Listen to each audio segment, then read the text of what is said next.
영적으로 눌려있는 우리 성도들의 모습, 우리가 지금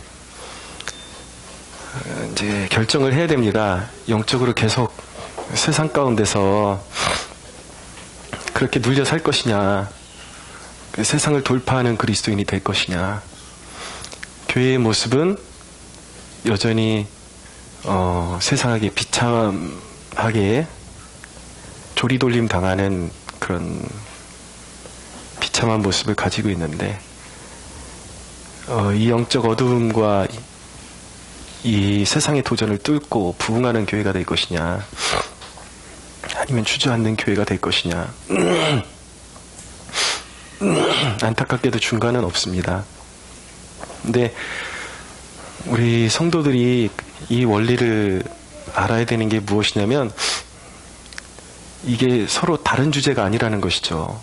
그러니까 내 개인의 삶과 교회의 부흥의 문제는 따로 떨어져서 계산할 수 없는 그러한 문제라는 것입니다. 이것을 통합하는 결단이 필요해요. 지금 우리의 삶의 문제는 내 개인의 삶에 매여가지고 하나님 나라를 지향하지 못하고 있다라는 결론이거든요. 지금 이 시대에는 나름대로 헌신되어 있다는 성도들조차도 그렇습니다.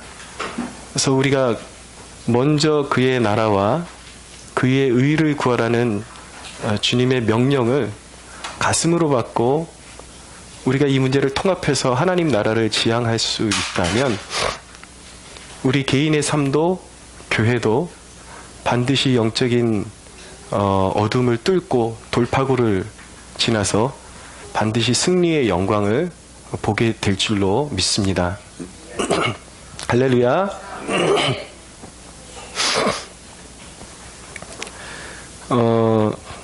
그럼 우리에게 짙게 드리워져 있는 영적인 패단들을 극복하고 어둠을 극복하고 부흥과 승리를 경험할 수 있는 길은 무엇인가? 오늘 본문을 통해서 주어지는 영적인 도전들을 우리가 통해서 마음을 재점검하는 시간을 갖기를 원하는 것입니다. 오늘 루스드라에서 발못 쓰는 안진뱅이가 이제 사도 바울을 통해서 이제 일어서게 되는 사건이 오늘 본문인데,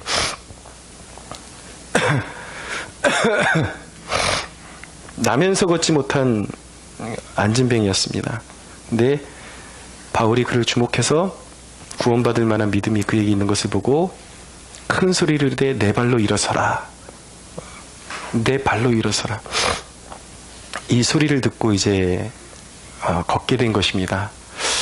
자, 우리가 오늘 주목해야 될 말씀 바로 이것입니다. 내 발로 일어서라. 여기서 우리에게 주시는 도전이 몇 가지가 있습니다. 첫째는 무엇이냐면 절망보다 믿음이 강하다라는 것입니다. 할렐루야. 네, 따라해 보겠습니다. 절망보다 믿음이 강하다. 네. 우리 인간을 끊임없이 괴롭히고 절망에 묶어두는 것은 무엇이냐면 바로 절망으로 점철된 과거와 현재의 그런 환경들이라고 말씀드릴 수가 있습니다. 이 루스드라의 안진뱅이의 난점은 한 번도 걸어본 적이 없어요. 나면서부터 안진뱅이에요. 어쩌다 사고로 주저앉은 것도 아니고 나면서부터 그렇습니다. 자, 우리가 하나님의 역사를 보기 위해서 우리가 신앙의 모든 면에 있어서 우리가 조심하고 또 조심해야 되는 것이 무엇이냐면, 지난날의 과거의 실패와 절망에 스스로를 묶어두는 것. 나는 나면서부터 걸어본 적이 없습니다. 주님이 걸으라고 말씀하시는데 나는 나면서부터 걸어본 적이 없습니다 라고 말하면 안 된다라는 거예요. 과거에 얽매여서 자기를 속박시켜 놓아서는 안 된다라는 것이죠. 바울이 이 루스드라의 그 안진뱅이 안에 구원받을 만한 믿음이 있는 것을 보았습니다. 이 안진뱅이에게는 지난 과거의 안진뱅이로 평생을 살아왔던 그 사실보다 예수님의 말씀이 강하다라는 것을 믿었습니다. 네, 그것이 중요한 거예요. 평생의 얽매임보다 예수님이 말씀하신 한마디가 더 강하다라는 것을 믿는 것입니다. 그래서 바울이 그에게 그 믿음이 있는 것을 보고 선포한 것이 바로 이거예요. 네 안에 믿음이 있느냐? 그 믿음에 순종하라 라는 것이죠.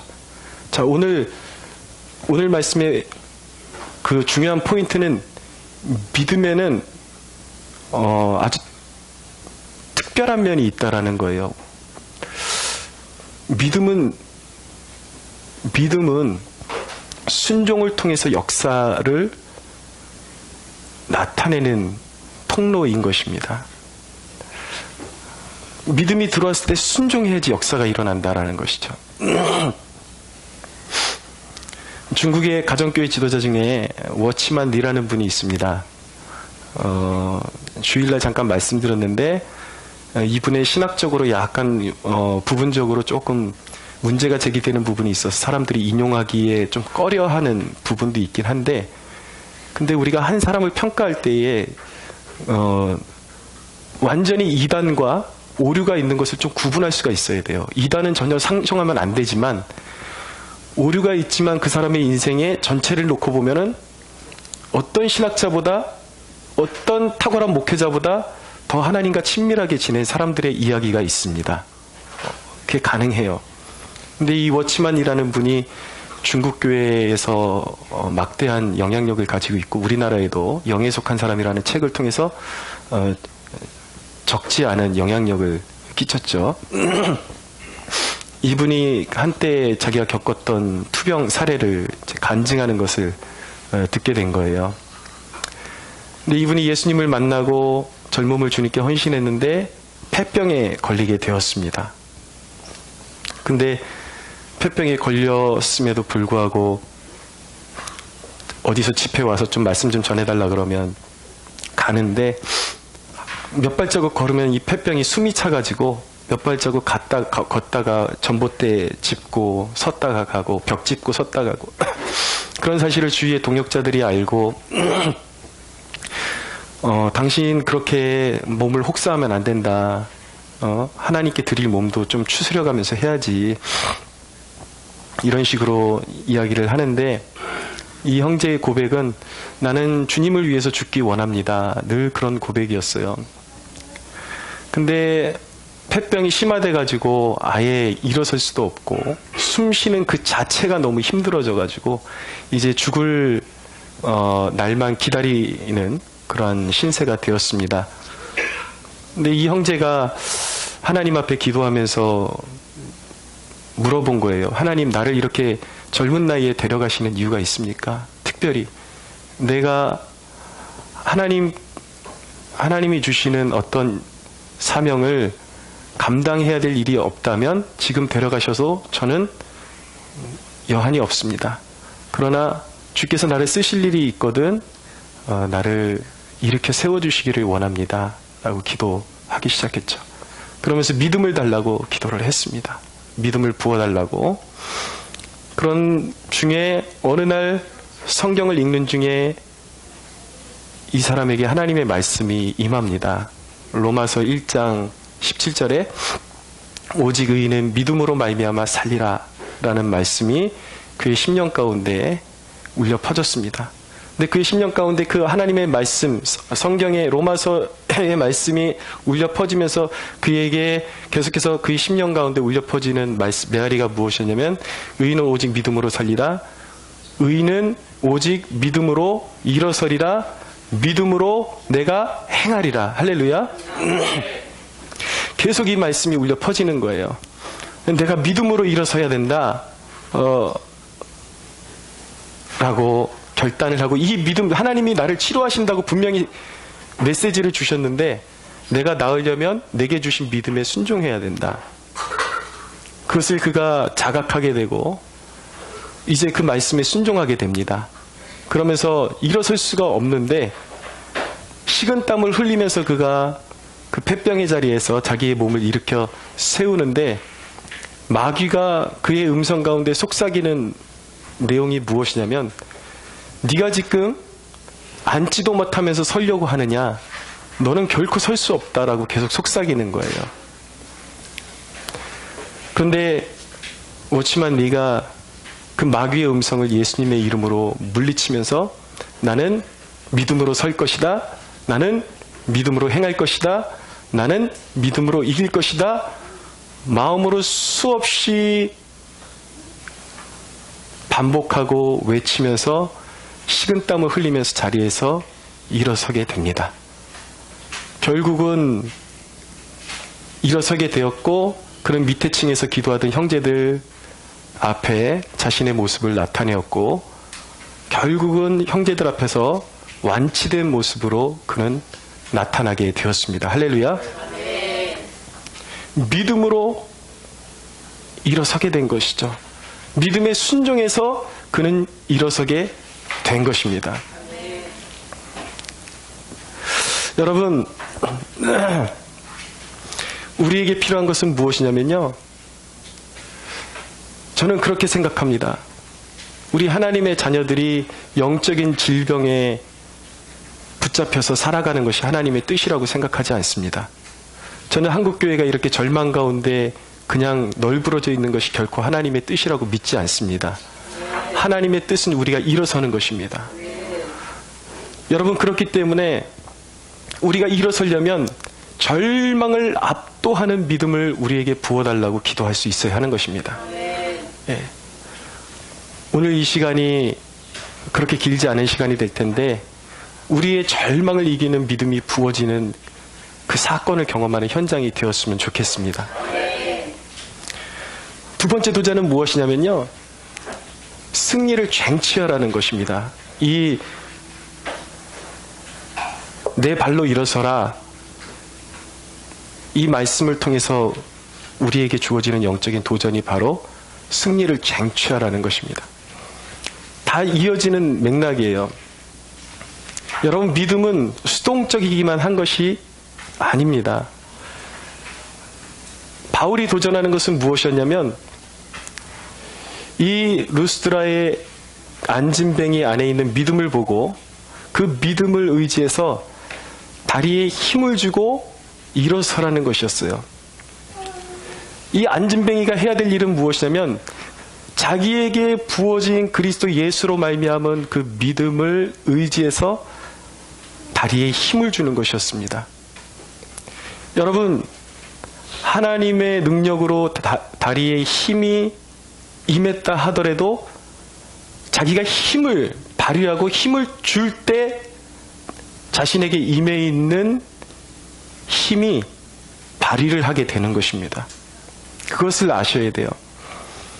여러분들, 우리가 믿음에 대해서 논할 때에 많은 사람들이 착각하고 오해하는 게 믿음의 세계를 다 수동적인 세계로 바꾸어버려서 설 수 있음에도 불구하고 평생 영적인 안진뱅이로 살아가는 사람들, 정말 불쌍한 사람들입니다. 마치 이것과 비슷한 거예요. 제가 중학교 2학년 때에 운동을 꽤 열심히 했습니다. 정말 한이 서려서 운동을 시작했기 때문에 운동을 참 잘했어요. 왜냐하면 부모님이 어머니 계신 죄송한데 목회지에서 쫓겨나면서 소림사에 입단하는 마음으로 체육관에 들어갔기 때문에 내가 성장하면 반드시 장로들을 가만두지 않겠다라는 그 결단을 가지고 체육관에 들어가서 먹고 살면서 운동을 했기 때문에 작은 체구에도 불구하고 꽤 팽팽팽팽 날랐어요. 날랐는데 그날 중학교 2학년 어느 날 아버님이 심우하던 교회 그 마당에서 친구들하고 막 노는데 막 발차기 하는 거 자랑하고 너 이런 거 할 수 있어? 나 이만큼 높이 뜰 수 있는데 너 봐봐라. 붕 떴는데 근데 제가 그때 입이 방정이었어요. 제가 친구한테 뭐라 그랬냐면 나 왜 그런 말을 했는지 모르겠는데 나 이거 하다 다시 부러질 수도 있을 것 같아. 그랬거든요. 근데 위로 공중으로 붕 떴다가 그렇게 다칠래야 다칠 수가 없어요. 하나님이 저를 이제 주의 종으로 잡아가시려고 작정을 하시고 다리를 부러뜨려 놓으려고 하신 것 같은데 공중에 떴다가 내려왔는데 발차기를 하고 내려왔는데 제 다리를 제가 깔고 앉아버렸어요. 공중에서 붕 떠가지고. 그래가지고 발이 정강이가 새토막이 나고 막 가루가 나가지고 그 내노라는 정형외과 대학병원에 갔는데도 의사들이 이걸 어쩔 줄을 몰라가지고 그냥 깨끗하게 부러졌으면은 나이가 어려서 기부스를 딱 켜놓으면은 뭐 빠른 경우에는 3주에도 붓고 한두 달이면 붓는다 그러는데 의사들이 이게 맞추지를 못하는 거예요. 그래가지고 젊은 의사들 두셋이서 제 다리 붙잡고 진짜 무슨 애 낳는 여인처럼 비명을 질렀습니다. 와! 그러고 막 비명을 지르고 진짜 기절하는 줄 알았어요. 그러고 나서 이 의사들이 사진을 찍어보더니 가관이었습니다. 더 어긋났다 그러더라고요. 더 어긋났다 그러더니 이거는 사람의 힘으로 맞출 수 없고 절개를 해가지고 수술을 해야 된다고. 그래가지고 중학교 2학년 때 다리 정강이 뼈를 지금 다 그대로 자국이 남아 있습니다. 절개를 해가지고 정강이를 완전 다 열었어요. 열어가지고 거기에다가 이 철심을 박아놓고 이제 봉합을 했죠. 보통 그 나이 때 되면은 뭐 한두 달이면 낫는 건데 제가 기부스를 거의 6개월을 했어요. 6개월을. 한 두 달 있다가 찍어보면은 진액이 안 나와서 안 붙어 있어서 더 해야 된다 그래서 6개월을 그러고 있어가지고 결국은 고등학교 진학에까지 문제가 생길 정도로. 그래서 선생님이 나중에 너 그냥 문제아들 가는 고등학교라도 갈래? 아니면 한 해 유급할래? 그러시길래 아유 꿇는 건 싫어요 선생님. 그러고 그냥 문제아들 가는 고등학교를 제가 진학하게 됐는데 어쨌든 6개월 정도 기부스를 하고 나서 마침내 그날이 왔습니다. 기부스를 푸는 그날이. 기부스를 푸는데 그 전기톱으로 이렇게 절단을 하거든요. 쫙 이렇게 절단을 하는데 역사적인 날인데 그 기부스를 쫙 오픈을 하는데 제가 제 다리를 볼 때 어떤 감정을 느끼기도 전에 두 눈에 눈물이 쭉 흘러내렸습니다. 왜냐하면 여러분들 아프리카에 그 굶어가지고 최고로 굶은 상태에서 죽은 사람들의 그 모습 봤습니까? 아예 형상이 없어요. 다리에. 그 뼈만 진짜 이거는 그냥 시신의 뼈지 사람의 뼈가 아니에요. 제 뼈가 그렇게 돼 있는지를 몰랐습니다. 제 살이 하나도 없고 다 들러붙어 있어가지고 허벅지까지 못 쓰니까 그렇게 돼 있어가지고 두 눈에서 눈물이 쫙 흐르는데 이 다리가 과연 정상적으로 활동을 할 수 있을 것이냐 그런 고민을 했죠. 근데 재활훈련을 하는데 여러분 만약에 이 다리가 이제 다 말라 비틀어졌으니까 그걸 그 자리에 내버려 둔다면 그 다리는 어떻게 될까요? 평생 불구로 지내야 되는 것이죠. 근데 하나님이 감사하게도 그렇게 법칙을 정해놓지 않으셨어요. 다리는 움직이면 근육이 생기도록 하나님이 신비스럽게 법칙을 정해놓으셨습니다. 믿으시죠? 그래서 거기서 그냥 포기하면 안 되는 거예요. 죽기 살기로 다리를 구부리고 그리고 앉았다 일어섰다를 반복하고 그렇게 수없이 반복하는 가운데 정말 감사하게도 다리에 이제 근육이 점점 돌아오는 것을 경험하게 된 것입니다. 믿음이 이런 면이 있단 말이에요. 모든 것이 하나님께서 우리에게 기적을 일으키시기로 약속의 말씀을 주셨다 하더라도 그게 한 번에 살이 오르는 것이 아니라 믿음을 발휘해서 끊임없이 순종하고 훈련을 반복할 때에 거기서 하나님이 우리에게 이미 약속해 놓으신 기적이 일어난다는 것을 믿어야 하는 것입니다. 믿음은 순종이에요. 믿음은 적극적인 능동적인 액션인 것입니다. 그것을 잃어버려서는 안 돼요. 그래서 여러분 신앙생활에 승리하기를 원하는 사람들이 바라는 사람들이 잊지 말아야 되는 것은 무엇이냐면 부흥을 원하는 하나님의 백성들이 잊지 말아야 되는 것은 무엇이냐면 멍 때리고 예배드리면 안 된다라는 거예요. 부흥을 원하고 신앙의 승리를 원하면 이미 신앙의 승리한 사람들처럼 예배를 드려야 하는 것입니다. 네, 승리한 사람의 자리에서 예배를 드려야 되는 거예요. 제 아내가 그 예배에 대한 피드백을 저한테 좀 해주는데 상대적으로 수요일날 이렇게 여러분들이 연합을 해서 예배 드리다 보니까 주일 예배가 의외적으로 상대적으로 위축되는 거예요. 그러니까 주일 예배가 시간이, 주일 예배는 근데 몇 시에 드리든지 간에 이상하게 주일 예배는 배에 힘이 든다라는 것을 알게 됩니다. 자칫 잘못하면 그 1시간 반가량의 예배가 완전히 그냥 어둠에 눌려 있는 것 같은 그런 상태로 예배가 끝날 때가 있어요. 그래서 몇 주가 그런 좀 흐름이 이어지길래 이걸 어떻게 해야 되나. 근데 하루 정말 이렇게 우리가 좀 승리를 맛보는 예배를 드릴 수가 있었습니다. 근데 아내의 피드백이 무엇이냐면, 찬양을 할 때에 깊이 들어가는 찬양도 좋지만 우리 성도들이 패배감에 젖어 있을 때에 그 가사를 선포하면서 박수를 힘껏 치면서 찬양할 수 있는 찬양을 부르니까 진짜 영적인 어두움이 떠나가는 것을 경험하게 되었다라는 것입니다. 그러니까 예배가 힘들수록 박수하고 더 힘있는 찬양으로 그 가사에 힘을 실어서 찬양할 수가 있어야 되는 것이죠. 예배의 분위기라는 것은요, 수동적으로 기다리기만 하는 것이 아닙니다. 회중이 예배의 분위기를 만들어가는 것이기도 합니다. 제가 이 설교를, 영상을 이렇게 녹화해놓고 가끔 볼 때 느끼는 것이 있는데, 회중 중에 한두 사람만 아멘을 적극적으로 잘해줘도 이 예배 분위기가 확 살아있는 것처럼, 저희가 들으면서 했던 말이, 야, 꼭 굉장히 사람 많이 있는 것 같아. 근데 그 중에 딱 두 사람이 아멘하고 있거든요. 두 사람이. 예, 아멘 잘 안 하시는 분들 좀 각성하셔야 돼요. 농담 같지만 사실입니다. 레너드 레븐힐이라는 목사님이 하신 말씀이, 왜 기독교의 부흥이 이렇게 지체되고 있는가? 성도들의 미적지근한 기도 때문이다 라고 그렇게 진단을 했습니다. 승리를 원한다면 여러분, 이미 승리한 자처럼 예배하십시오. 그것이 중요한 것입니다. 우리가 승리할 수밖에 없는 이유는 무엇이냐면, 하나님의 약속의 말씀이 우리에게 이미 와 있고 하나님이 이곳에 임재해 계십니다. 할렐루야. 할렐루야. 예, 우리 준영이 목사 될 줄로 믿습니다. 네, 기분 좋아요. 근데 문제는 무엇이냐면, 믿음으로 하나님이 이미 약속하시고 이미 우리에게 주신 것들을 우리가 믿음으로 취하지 못하고 있기 때문에 번번이 패배하는 것입니다.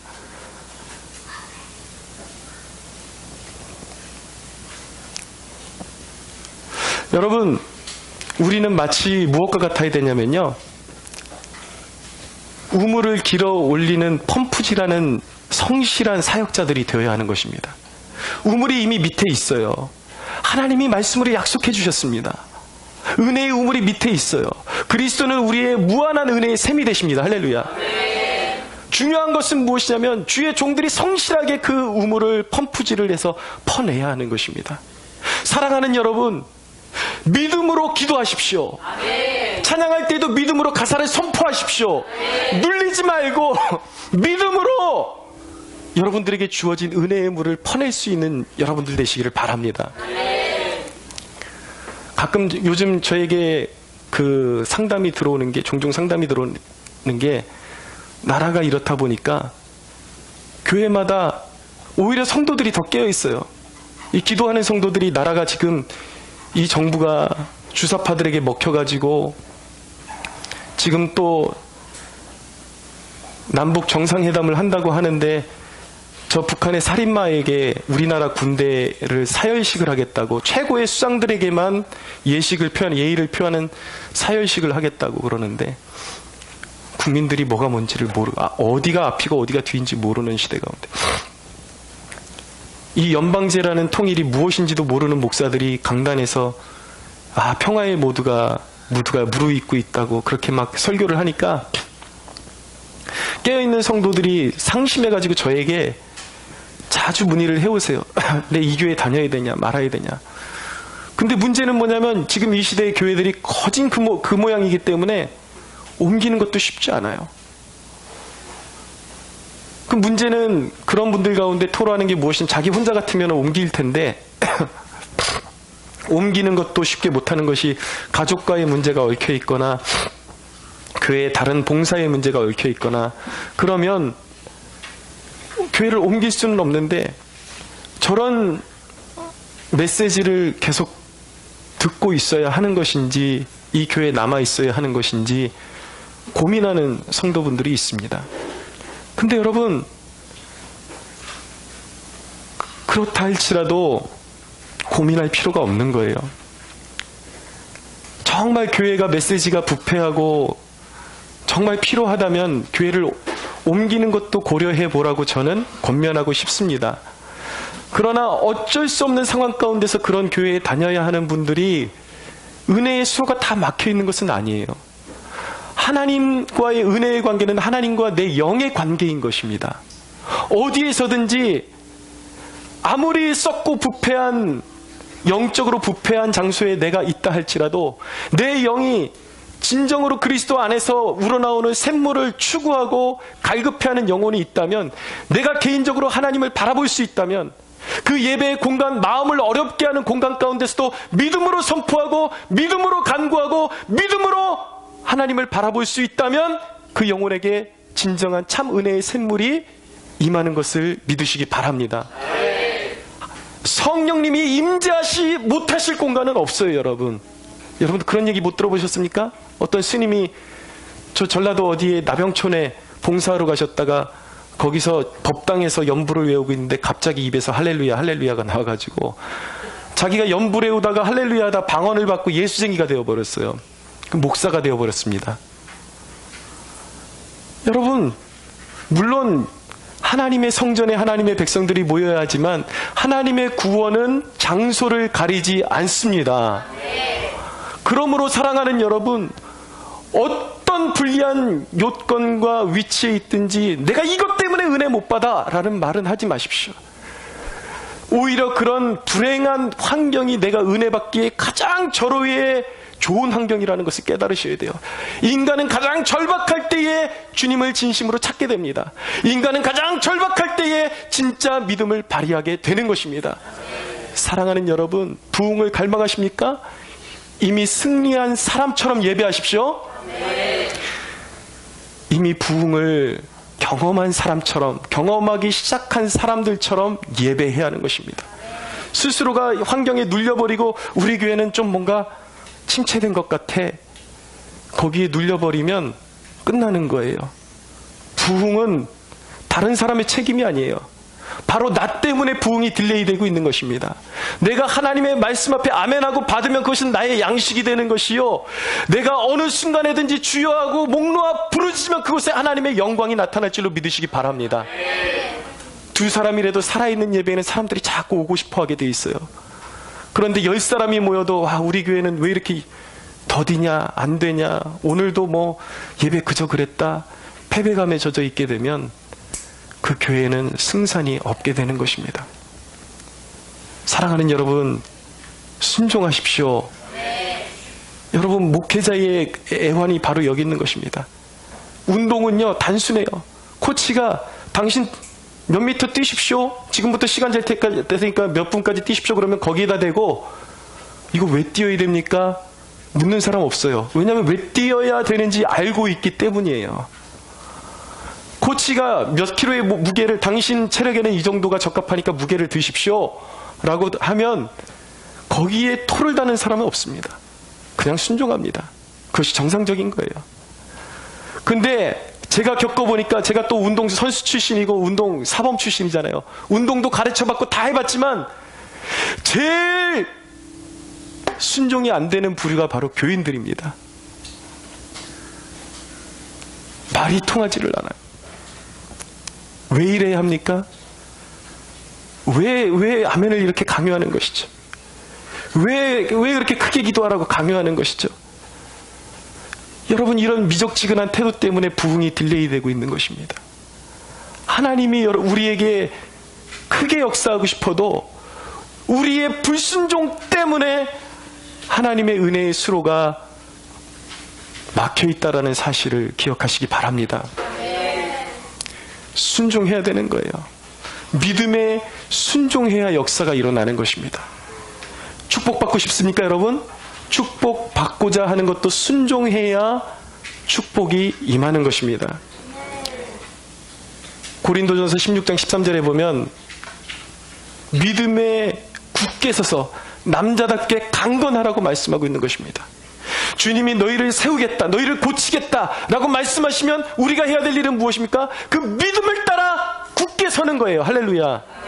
남자답게 서는 거예요.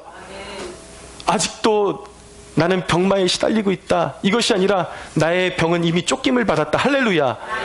굳게 서는 것입니다.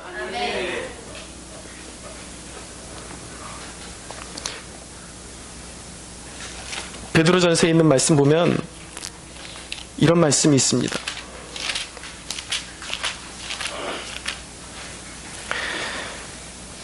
베드로전서 4장 11절에 보면 만일 누가 말하려면 하나님의 말씀을 하는 것 같이 하고 누가 봉사하려면 하나님이 공급하시는 힘으로 하는 것 같이 하라.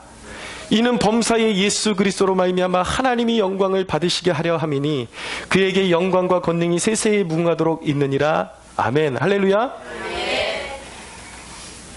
여러분, 아브라함의 복을 이어받은 사람이 해야 할 일은 무엇입니까?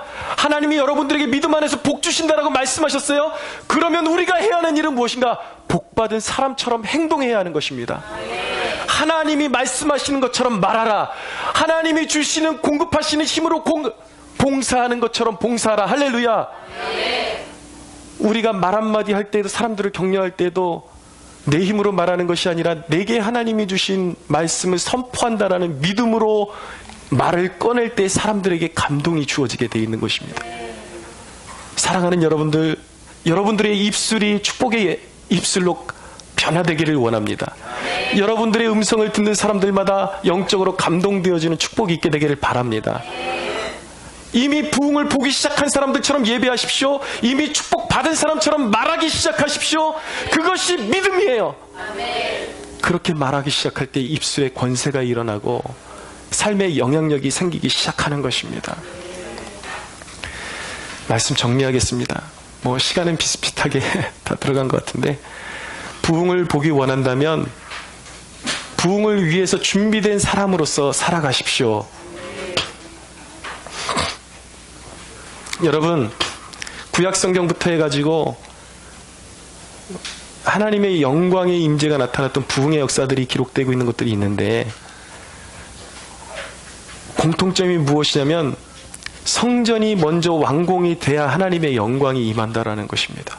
출애굽기 36, 37, 38, 39장에 보면 모세가 하나님께서 시키신 양식대로 성막을 짓습니다.